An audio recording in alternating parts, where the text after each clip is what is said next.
나를 붙잡는 실패의 자리 딛고 일어나 구원의 주를 외치리.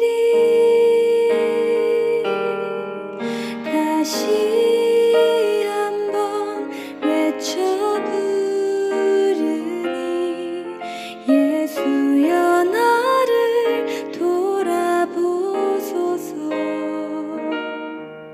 어둠 속에서도 빛을 비추시는 예수만이 내 소망.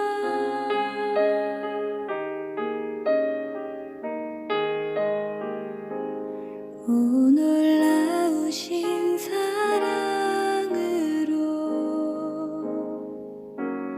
내게 찾아온 위로의 빛. 나를 누르던 세상의 말들 떨쳐버리고 구원의 주를 외치리. 다시 한번 외쳐 부르니 예수여 나를 돌아보소서. 어둠 속에서도 빛을 비추시는 예수만이 내 소망.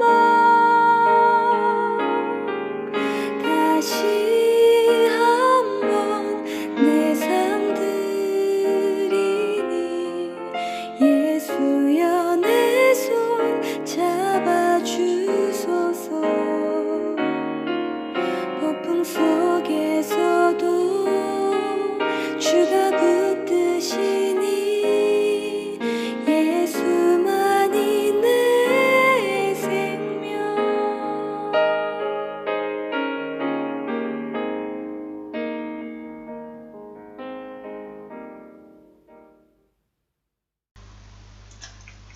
할렐루야.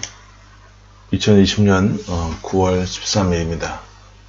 벌써 9월의 둘째 주가 되었는데요. 오늘도 변함없이 예레미야서 강의 말씀으로 함께 은혜 나누기를 원합니다. 오늘은 구약 1122쪽에 있는 예레미야 43장 1절로 13절 말씀을 통해서 아름다운 동행을 원하시는 하나님, 아름다운 동행을 원하시는 하나님, 이런 제목으로 하나님의 말씀을 선포하기를 원합니다. 우리가 지난주에도 살펴보았는데 이 요하난이라고 하는 사람을 우리가 지난주부터 오늘 본문까지 살펴보게 되는데요. 겉모습을 보면 분명히 신앙인의 모습이고요. 또 직분도 사회적인 지위도 굉장히 좋은 사람이었죠. 왕의 종친이었고 국가의 중요한 요직에 있었던 사람이었습니다. 하지만 자기 민족이 위기를 만나니까 그의 드러난 모습은 너무나도 이기적인 사람이었고 기회주의자였음을 우리는 보게 되었습니다. 오늘 본문이 43장인데요. 예레미야서를 우리가 살펴보게 되면 1장부터 2장, 3장 모든 각 장들이요 다른 사건들로 이루어져 있습니다.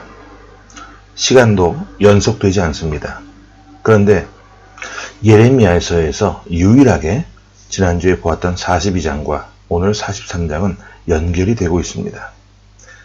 우리가 TV에서 어떤 드라마를 볼 때도 지난주에 있었던 어떤 줄거리들을 잠깐 봐야만 이해가 되고 또 생각이 나고 또 재미가 있는 것처럼 오늘 본문을 이해하기 위해서 우리가 42장을 잠시 먼저 보기를 원합니다.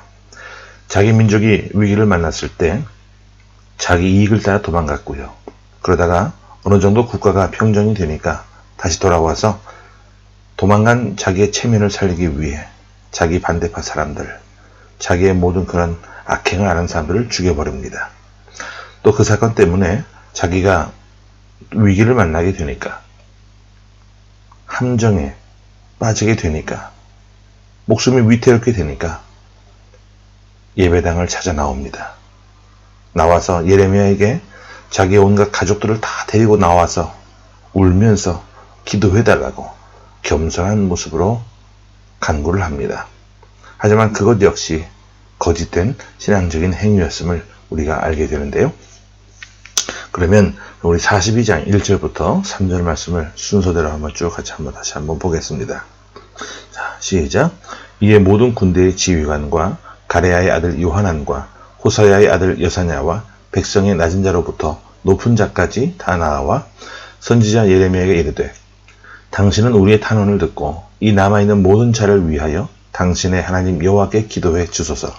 당신이 보는 바와 같이 우리는 많은 사람 중에서 남은 적은 무리이니 당신의 하나님 여호와께서 우리가 마땅히 갈 길과 할 일을 보이시기를 원하나이다. 자, 이 모든 부탁이 거짓이었다고 말씀을 드렸어요. 쭉 그 말씀을 읽어 내려가다 보면 너희가 거짓으로 그랬다.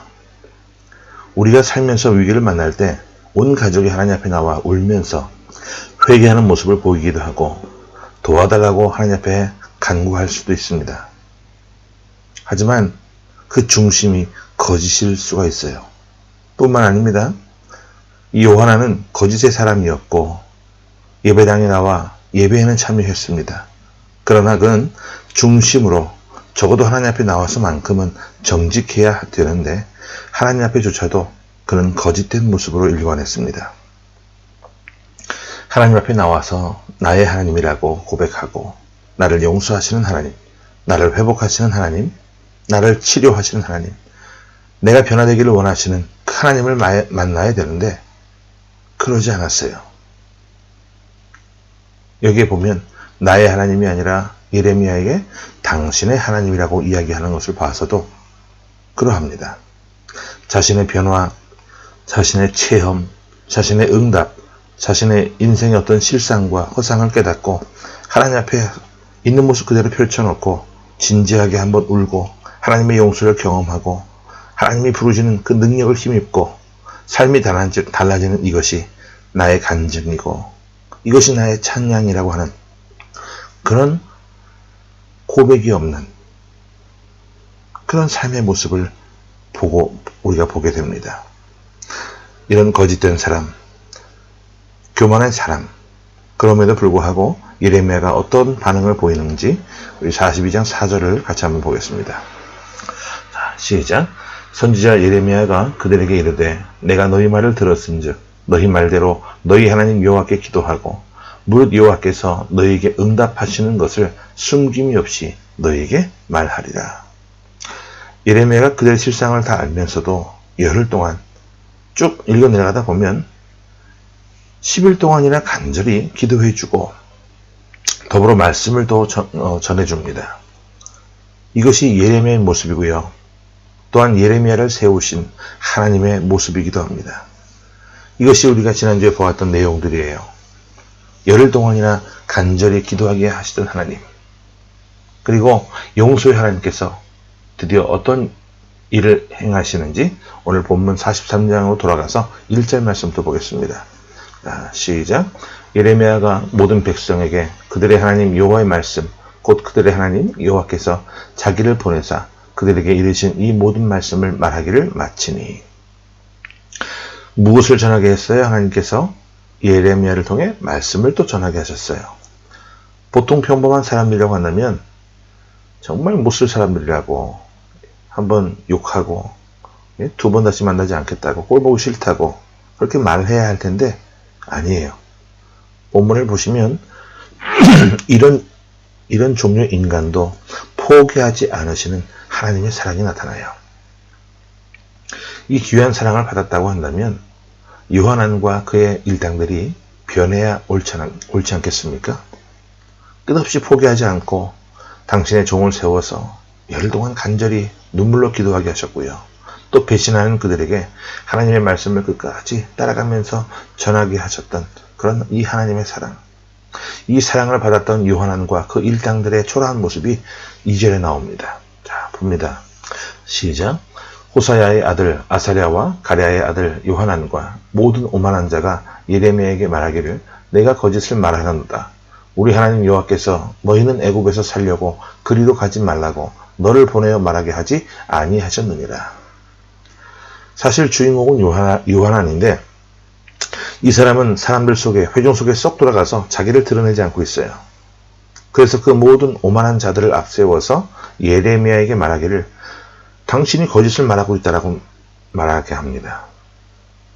기도해 달라고 할 때는 언제 오고 열흘 동안 기도하고 나서 응답받은 그 말씀을 전해주니까 그 말씀이 자기 마음에 맞지 않는다는 거예요. 자기는 하나님을 이용하고 예레미야를 이용해 놓고 와서 설교가 하나님이 주신 그 말씀이 마음에 들지 않는다고 판단을 해버린 거예요.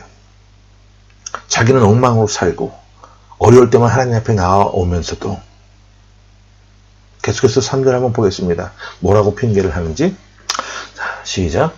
이는 네리야의 아들 바룩이 너를 부추겨서 우리를 대적하여 갈대아 사람의 손에 넘겨 죽이며 바벨론으로 붙잡아 가게 하려 함이라.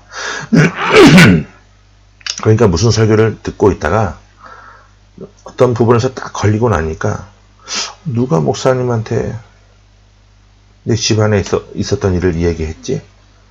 그러니까 저런 설교를 하는 거 아닐까? 하나님이 일렀나? 무슨 얘기를 들었길래 저런 메시지를 전해줄까? 머리가 이제 복잡해지기 시작하는 거죠. 자, 우리 2절을 다시 한번 볼게요. 2절과 그 다음 42장으로 넘어가서 5절과 6절을 한번 다시 보겠습니다. 시작. 호사의 아들 아사랴와 가랴의 아들 요하난과 모든 오만한 자가 예레미야에게 말하기를 내가 거짓을 말하는도다. 우리 하나님 여호와께서 너희는 애굽에서 살려고 그리로 가지 말라고 너를 보내어 말하게 하지 아니하셨느니라. 자, 42장 5절과 6절 보겠습니다. 시작. 그들이 예레미야에게 이르되 우리가 당신의 하나님 여호와께서 당신을 보내사 우리에게 이르시는 모든 말씀대로 행하리이다.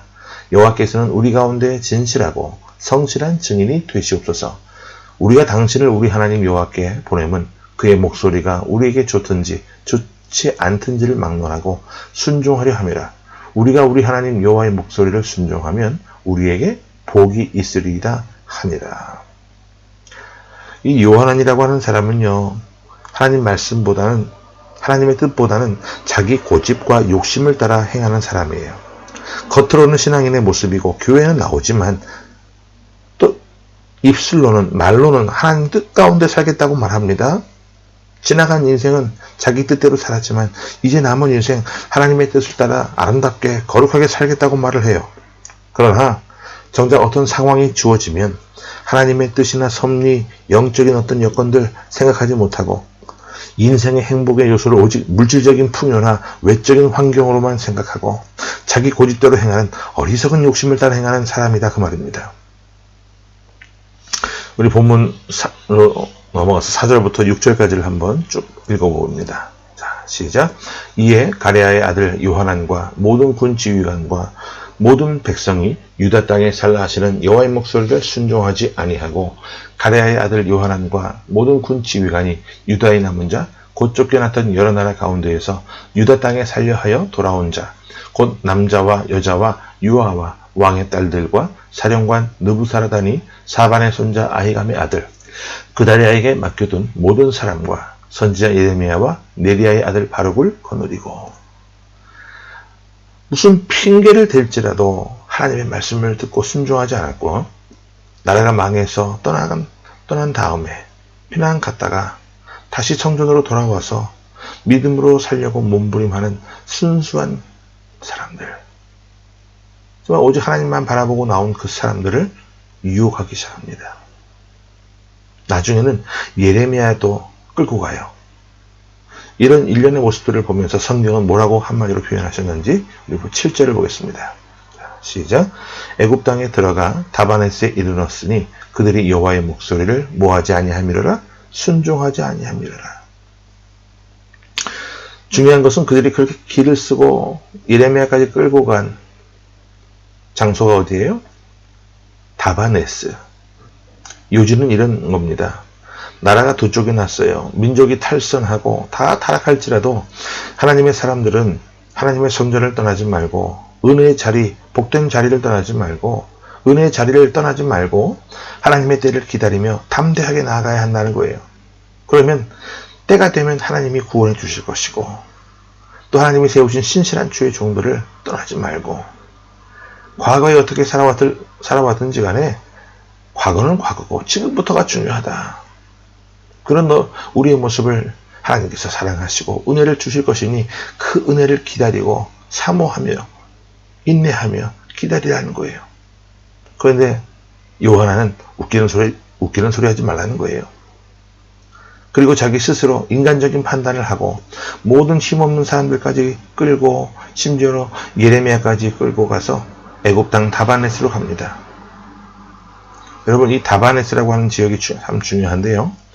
이 다바네스는 흑인의 요새라고 하는 나일강의 삼각주 지역, 나일강 동쪽에 있는 큰 국경 요새지를 말합니다. 이 자리에 애굽왕 바로의 궁전이 있어요.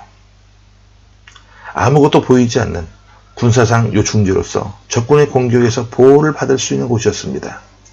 그러니까 믿음을 저버리고 하나님 말씀도 저버리고 찾아간 곳이 뭐예요?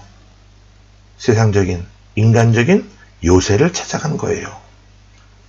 하나님을 떠나 견고한 요새에 숨는 것이 얼마나 어리석은 일인지를 모르는 거예요. 여러분, 시편 127편 1절에 뭐라고 말씀하셨습니까? 그럼 같이 한번 볼게요. 자, 시작. 여호와께서 집을 세우지 아니하시면 세우는 자의 수고가 헛되며 여호와께서 성을 지키지 아니하시면 파수꾼에 깨어 있음이 헛되도다. 하나님께서 세우시고 하나님께서 지키지 아니하시는 일들은 다 헛되다는 거잖아요. 근데 재미있는 건 그가 다바넷에 도착해서 이제 한숨을 좀 돌립니다. 아휴, 이제 좀 됐다. 이제 살았다. 아무도 이제 나를 해치지 못한다.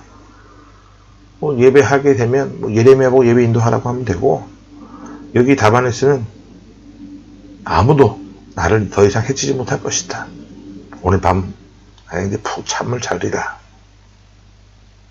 바로 그때에 끌려왔던 예레미야가 또 입을 열어 말씀을 증거해요. 자, 9절입니다. 본문 9절. 자, 시작.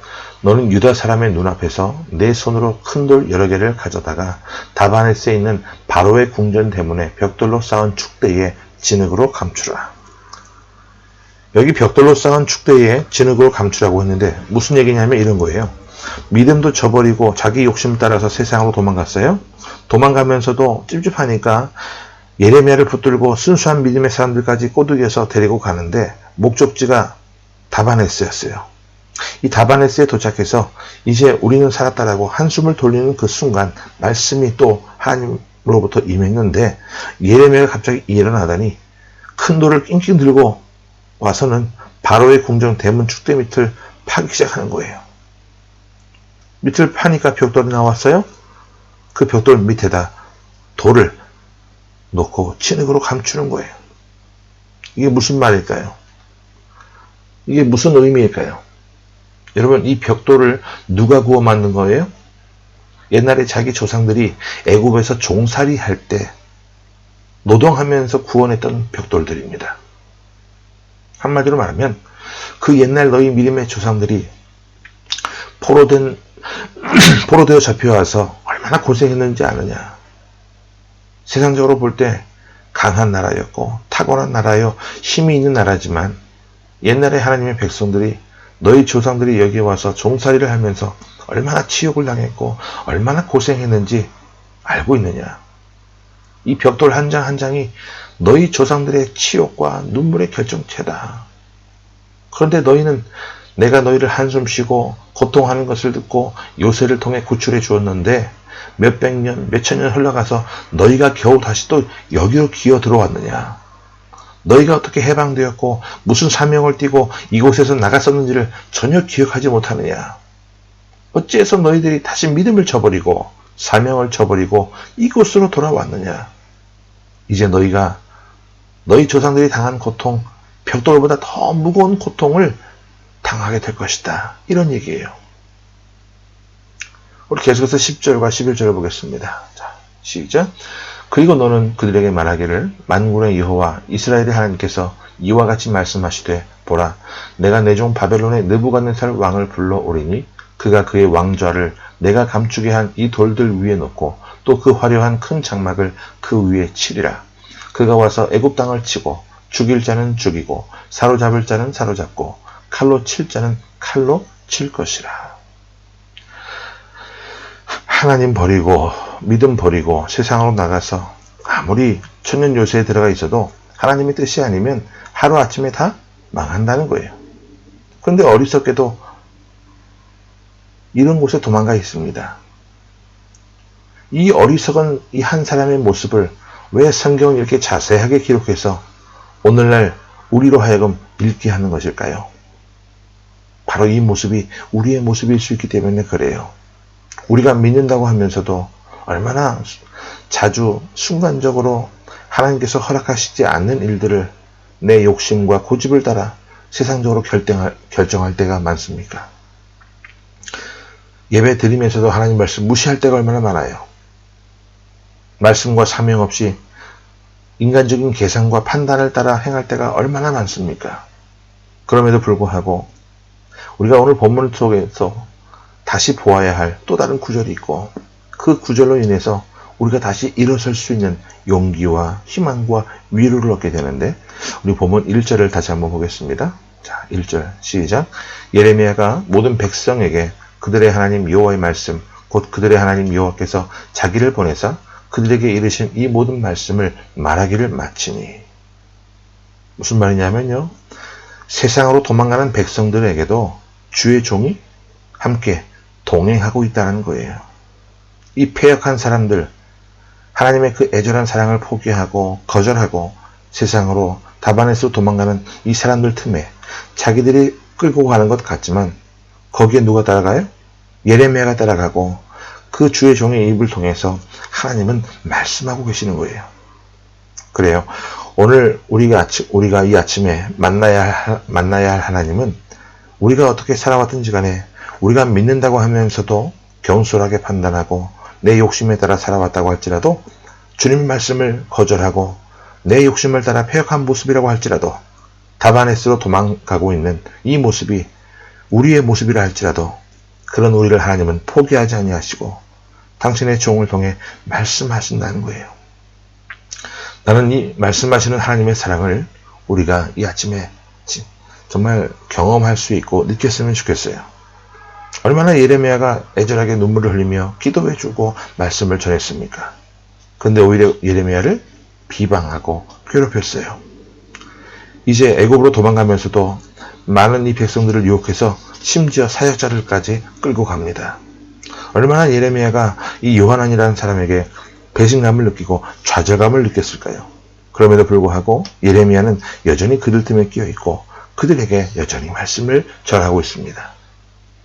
아니, 더 정확하게 얘기를 하면 하나님께서 그렇게 하시는 거예요. 여러분이 아무리 패역하고 아무리 세상으로 나가려고 해도 하나님은 당신의 종을 보내서 여러분들을 포기하지 않으실 줄로 믿습니다. 하나님은 저와 여러분의 어떤 삶의 현장에 문제를 해결하기 전에 먼저 영혼의 귀와 눈을 열어 말씀을 듣게 하십니다. 때문에 우리 공동체 모든 식구들은 말씀의 귀가 열려지는 은혜가 있기를 바랍니다. 이 말씀하시는 하나님의 음성을 들어서 세상적인 사리사욕 버리고 나만의 생각 집어넣지 말고 순수하게 성경 말씀 그대로를 우리가 듣고 순종하며 살아가는 모습이 있어야겠습니다. 여러분 모두가 와서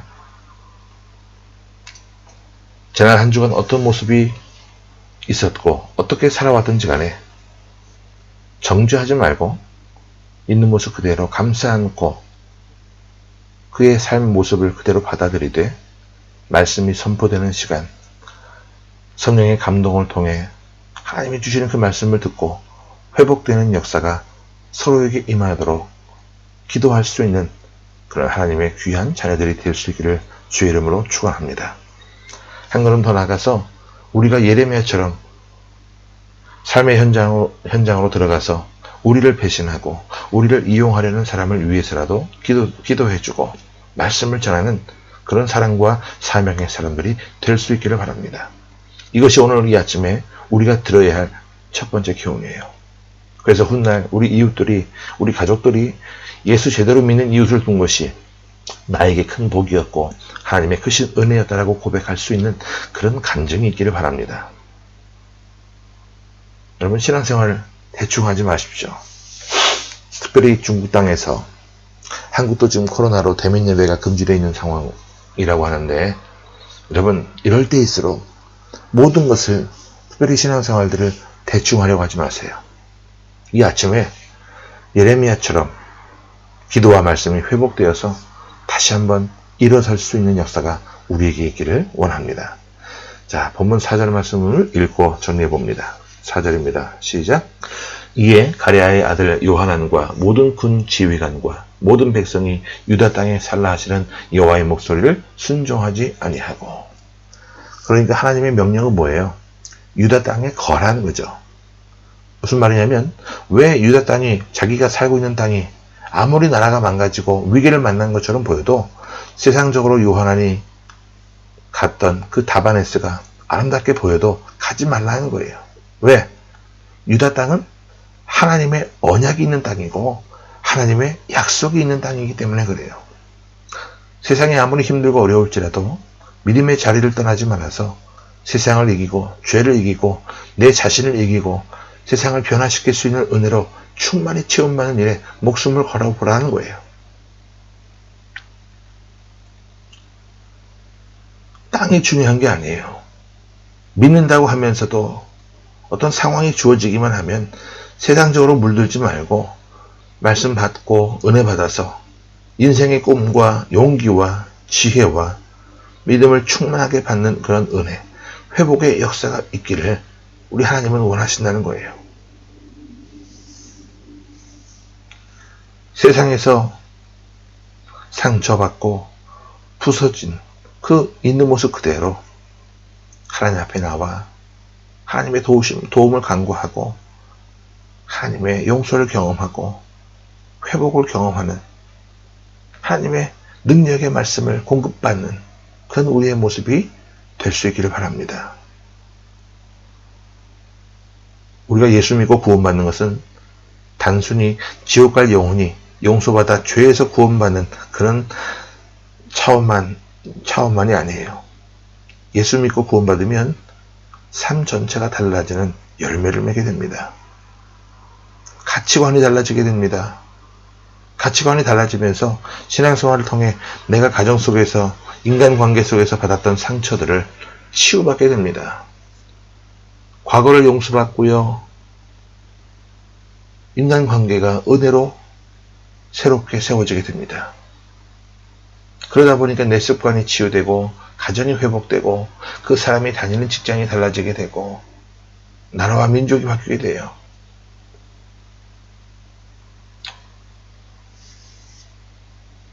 여러분, 오늘 본문을 통해서 두 번째 우리가 알 수 있는 교훈은 하나님은 우리에게 하늘의 은혜로 채워주셔서 우리가 회복되기를 원하시는 분이시라는 사실입니다. 하나님은 우리를 부르실 때 우리가 똑똑하고 잘나서 부르신 게 아닙니다. 있는 모습 그대로 부르신 목적은 우리를 용서하시고 회복시켜 주시기를 원하시기 때문에 부르신 거예요. 망가졌어도 좋고 깨어졌어도 좋아요. 손가락질 당했던 모습도 괜찮습니다. 나와서 하나님의 말씀을 통해 회복하게 되어지는 이 귀한 역사를 경험할 수 있는 그런 삶이 되실 수 있기를 바랍니다. 동행하시며 나에게 말씀하시는 하나님, 나를 회복시켜 주시기를 원하시는 그 하나님 곁을 떠나지 말라는 거예요.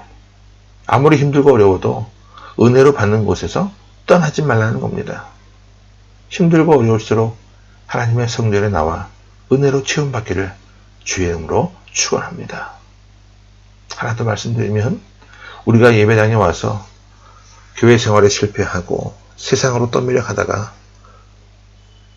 아니면 어떤 유혹을 받아서 나가는 것이 아니라 예배당에서 은혜를 충만하게 받아 회복됨으로 내 삶의 전 영역이 회복되어서 이제 세상으로 나가긴 나가는데 세상을 우리가 동경하며 나가는 것이 아니라 세상을 변화시키고 축복하기 위해서 파송받아 나가는 그런 귀한 모습으로 세상을 향해 나아가는, 그렇게 변화된 모습으로 살아가는 우리의 모습이 되어질 수 있기를 주의 이름으로 축원합니다. 아멘. 오늘 본문 말씀을 기억하면서 함께 기도합니다. 하나님, 세상은 나의 실상을 드러내고 내게 돌을 던져대고 우리의 약점을 향해 예리하게 칼로 찌르지만 우리 주님을 있는 모습 그대로 내 삶을 품에 안으시고 우리가 은혜의 자리를 떠나지 않기를 원하시는 하나님이신 줄로 믿습니다. 주님 품 안에 거하며 나 자신과 세상과 문제를 이길 수 있는 능력을 허락하여 주옵소서. 주님을 신뢰함으로, 주님이 주시는 담대함으로 열매를 맺는 삶이 되게 하시고 세상을 고치고 하나님의 열매를, 하나님의 영광을 높이는 인생으로 살게 하여 주옵소서.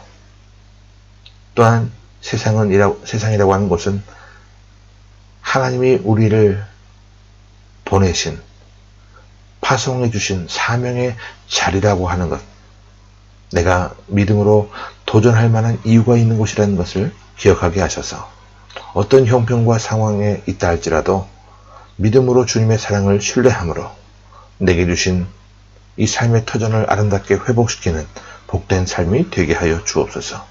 아울러 오늘 이 자리가 그 시작의 자리가 되게 하여 주옵소서. 주 예수 그리스도 이름으로 감사하며 간절히 기도하옵나이다. 아멘.